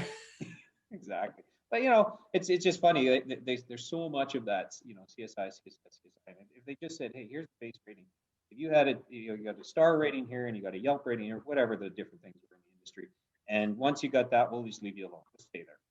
Yeah, I mean, I think when I look at things like CSI or lease retention or service department, whatever. I mean, it's the same thing. It's like, okay, so if you have those people that are the bottom of the list, what are they doing? Are they penalizing them? Are they going in and looking at the process and seeing why it's broken? No, they're just going, you should improve the numbers. Okay, like they're not really arming the dealership with the why. Because they probably don't even know. They're just asking the questions, right? They're like, yeah, well, we want our customers to be happy. You know, and realistically, it isn't even about that so much. These are the same organizations that can't get the dealer to even follow their sales process. Yeah. You know, it's funny. Here's how important CSI is, and I can only speak for Canada. Chrysler stopped sending out CSIs to customers about 4 or 5 years ago, partially because they couldn't give a damn anyways. But you know, partially because they knew it was a totally ridiculous process. Well, and it's funny. I think Ian, you brought this up, is that the manufacturer, when they get involved in some things that they don't understand. You know, John, how much has your process changed in your sales process in the time you've been in business? Like, it's evolving all the time, right? You hear something new and you're like, "Oh, I like that. I can thread that in." You know, we'd get Honda's trainer to come in, and I'm like, "This is 1985. Like, they don't have a clue. Like, they're still talking about this road to the sale and all kinds of things." And you know, they're not about transaction ready customers, and they don't believe anyone coming in is ready to do that. You know, and then they send the customer a survey that says, "Did they do a 12-point walk around?" No, because the guy had his credit card out, wanted a blue one. Yeah, exactly. Sold him a blue one. And the fact is the customer knew everything about the car and the salesman didn't. Yeah. Well, yeah. I mean, I participated in the Honda walk around contest when I sold Hondas. And I got to I think the finals or the regional final or something, right? So we had like 3 guys, I guess, from all over British Columbia or Western Canada or something. So they had these idiots from Honda Canada, nothing wrong with Honda by any stretch. But they said, "Okay, well, here's the customer profile." I said, "Okay, so what you're telling me is I'm going to sell this walk around to an imaginary customer in a contest about excellence in walk arounds." They said, "Yeah." I said, "Can't one of you guys from the Brain Trust play the customer?" "Oh, we don't do that." I'm like, "What do you mean you don't do that?"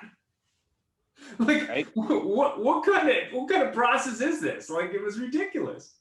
It was so absolutely silly. Which goes to show that the dealers aren't on the same page as the manufacturers, who aren't on the same page as the customers, who aren't on the same page as the suppliers. And my favorite punching bag, and I'm just joking because he's done way better than me, is because of this, Grant Cardone gets a new plane every 2 years. Yeah. The giant 10X, except of course John's soapbox racer with the 1X on it. Yeah, no, it is. There is such a space there, and especially get into the U.S., some of those big groups and some of that kind of stuff. That, you know, the fight that goes on between the OEM, the dealer, and the customer, it is not a seamless field in any way, shape, or form. Like, it's just atrocious, and everybody's sneaking around the other guy's back trying to find information that they shouldn't have, or hopefully not let them know that we're doing it this way, and all the stuff that's going on. And you know, they got aftermarket parts selling as OEM parts out the front door. all the stuff, and it's just like it's a big fight at the end of the day, and I think at the end of the day, that's probably where some of this starts to circle around to, is when you walk into an Apple store, you know you're getting treated properly, you're paying a fair price, and you're buying a good product, and you're good doing it. You're good. And it's funny, you know, even at the manufacturer level, the reps, so a dealer's sitting there and they're missing target, quota, whatever acronym that they use, and the rep says, well, look, just RDR a couple of those Right. RDR a couple of those Elantras and just get it through, and don't worry about it, and put the money against it, and listen, on the CSI, just send some out to your brother or cousin, just get them up. So everybody's, you know, it's all about who can we fool, and in the end, everybody gets hurt. You know, the customer, we've always said, I've said my whole career, which has been a lot longer than I want to admit to, the customer doesn't remember what they paid for the car a month or 2 months after they bought the car, even though they spent 6 weeks shopping dealers, be it on, well, back then it wasn't online. But boy, oh boy, they sure tell everybody what a jerk somebody was because somebody looked at them the wrong way. Well, half of them don't remember, Jeff, because half of them don't know. And there's only oh, by the way, the only thing they don't remember more, the price of the car, is the salesperson. Yeah. Big bald guy. Yeah, bald guy. Nice, kind of boisterous guy. Don't know his name. You know, it's one of the processes we put in at one of our stores too, was when we stopped leaving that to the salesperson, and at the end of a delivery, the service department called the customer and said, you know what, we're just going to take over from here, because this whole transaction of handing a customer back to service is a broken thing. And yeah, I introduced them and all this kind of stuff. It's like, whatever. But the sales or the service department would just call and say, how was your drive home? Like, did you enjoy your first couple hours in your vehicle? Let's get you set up. Let's make sure we got your right emails, your phone numbers, all this stuff. Because the sales department did a terrible job, and they got the wife's email and they got the husband's work phone number, and it's under the company name, and it's all over the place, and the database is terrible. We go back to the early, because they don't get commission, so they don't care. Right. Yeah, right, because we built that in, and it's like, but yet the manager's like, you have to do this, but 2 minutes ago you said I only get money if I sell stuff, so why would? Because they don't bigger picture, like, well, that guy might tell his cousin they had a great experience and you were great, and now the service, like, it's just again, it goes back to that weird thing. And they can't figure out why they only get a 30% uptake on the free first oil change. By the way, I just wanted to mention, I hate going to the Apple store.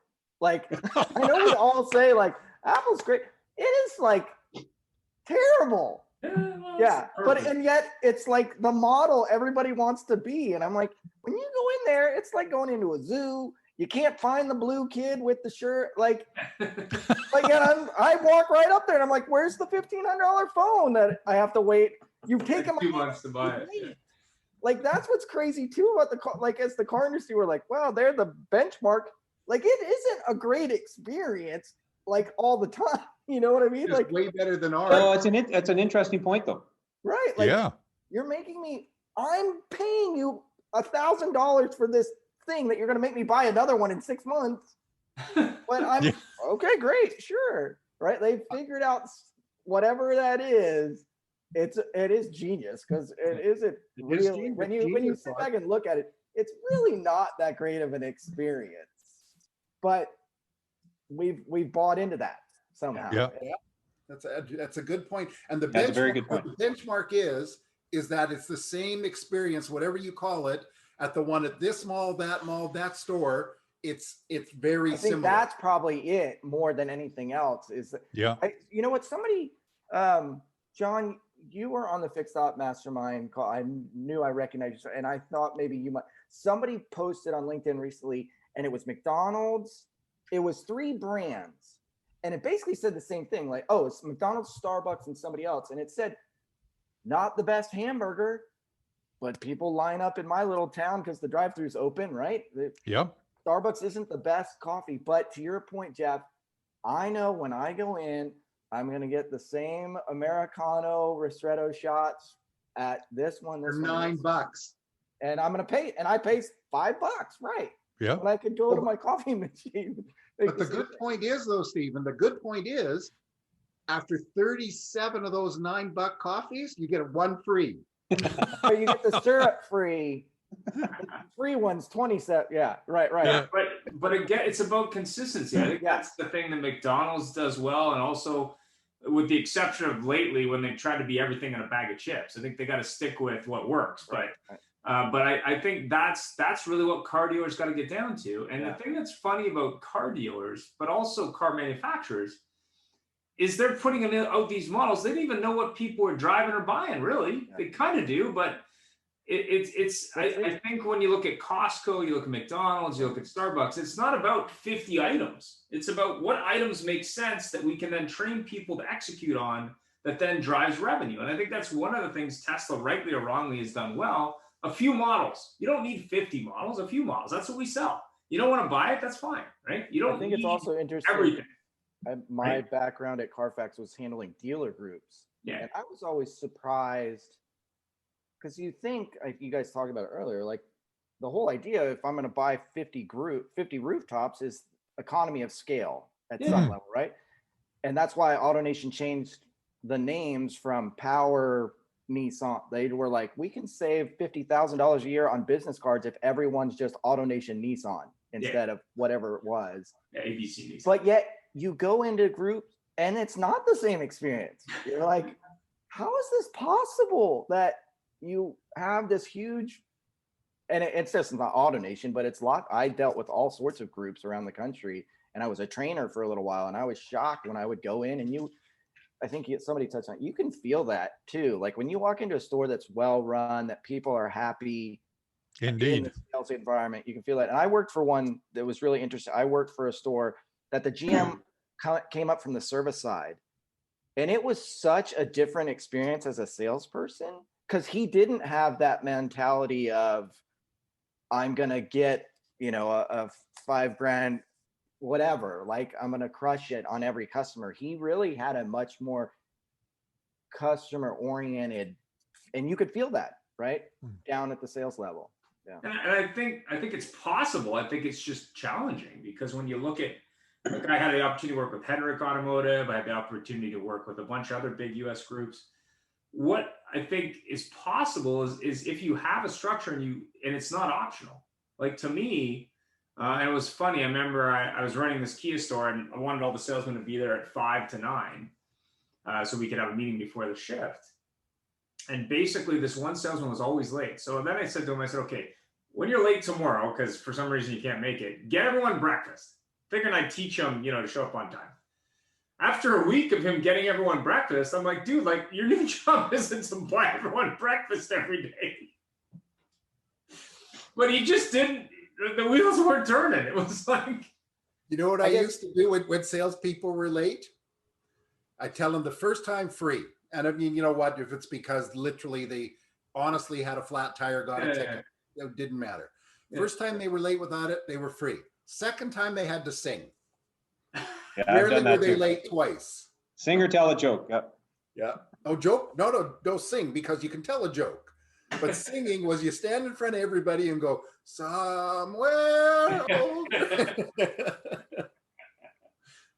But some of them might actually enjoy singing. Then you'd have a problem. No, what I was gonna comment, Ian, on, and I don't know if it's like this everywhere, but in Alberta, 5 years ago, the Home Depot franchises sucked. They were absolutely terrible. You could never find anyone. They were always grumpy. They were just terrible. And then somebody got in there, and I don't know what they did at what level, but they have fixed them. And it's an actual joy to go into a Home Depot.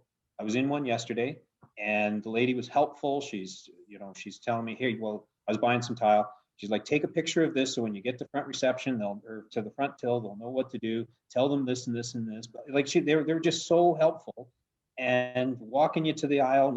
I think that's in 17 by the ladders.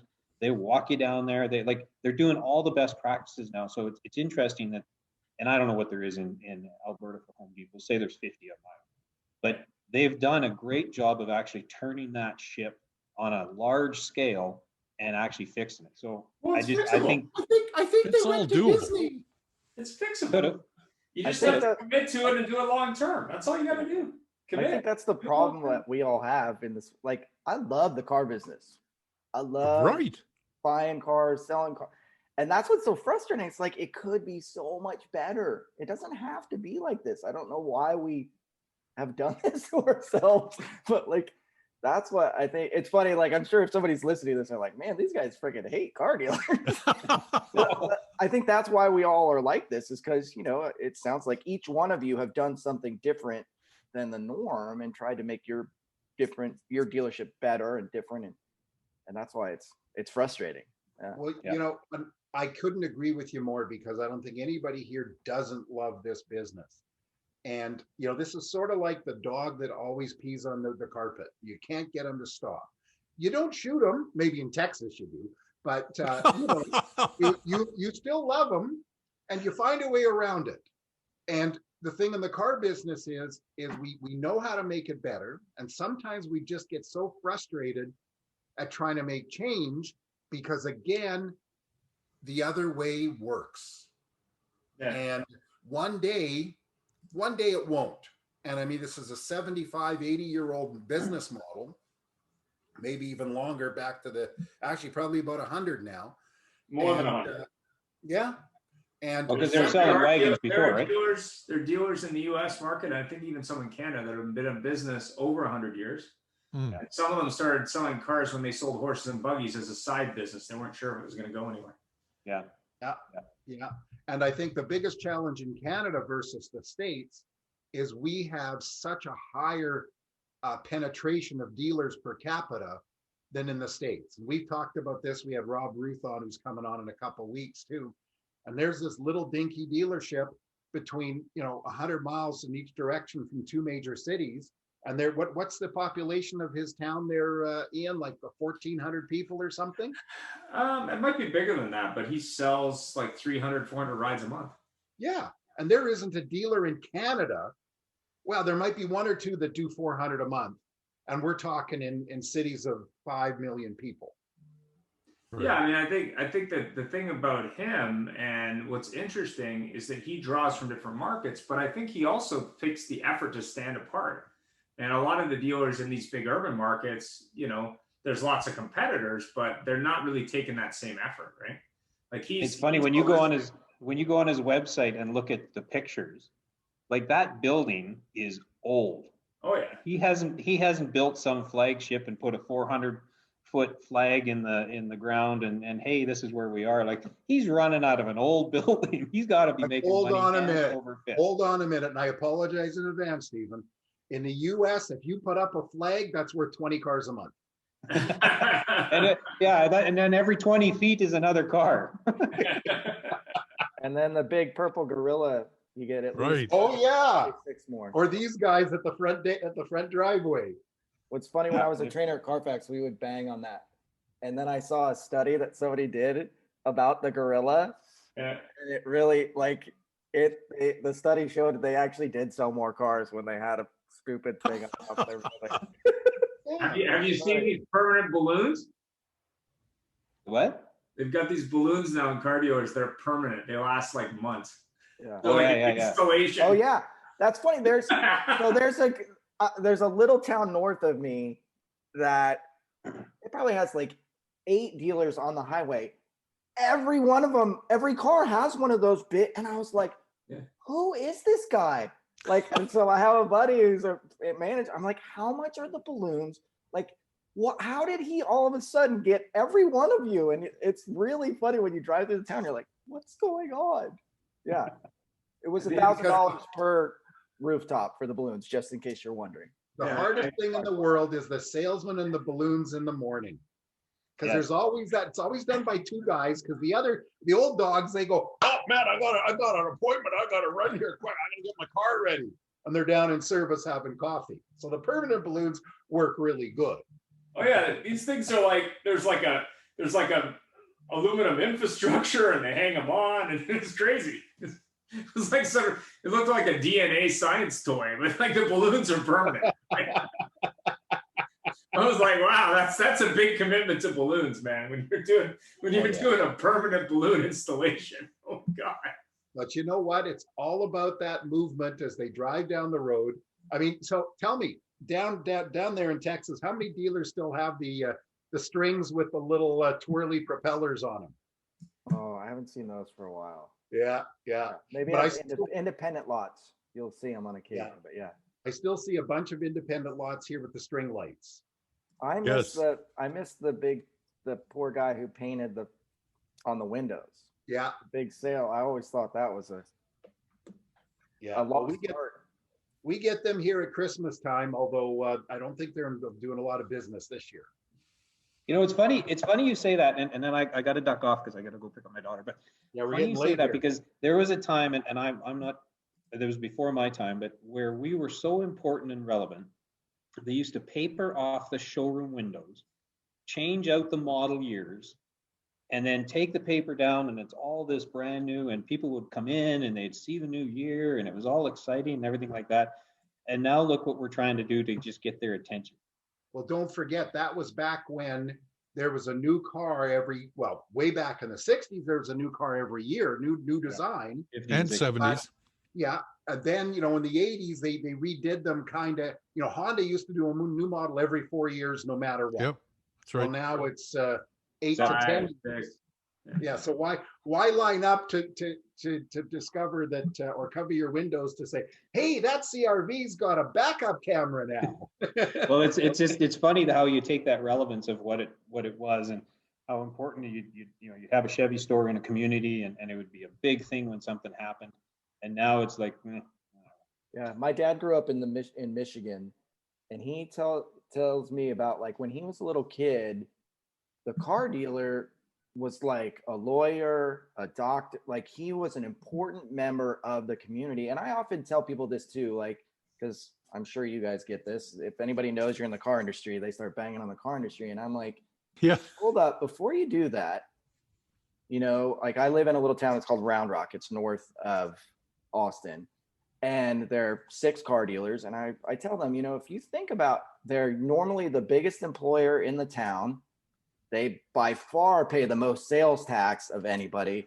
And they usually are the biggest contributors to charity. So before you bang on the car guy, and this is the other thing I think about because I'm an entrepreneur, is like to be the guy that is willing to put $8 million into a building that because GM tells him to, like, there's no venture capital company coming in, right? Like Carvana's That's got all right. this great money, Zoom, all those guys, the guy that's starting a Chevy store, he's figured out how to raise that money on his own and taken a huge risk. So I know we like to bang on him. Like there's obviously a lot of reasoning behind why, like I'd be scared too to make change, right? Like, because again, I can't go to Wall Street or VC to get $4 million to do whatever. So yeah.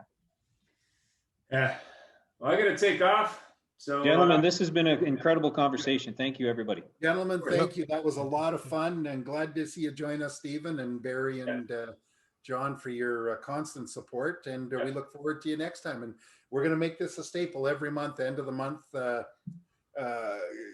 show, just to do that. And Stephen, I got a great idea for you. We're going to use for a show, which is the good stuff about the car business. There you go. Thanks, There you go. guys. Thanks, everybody. Pleasure. Take care. Happy weekend, Bye. former Thanksgiving, etc. Yeah. Bye.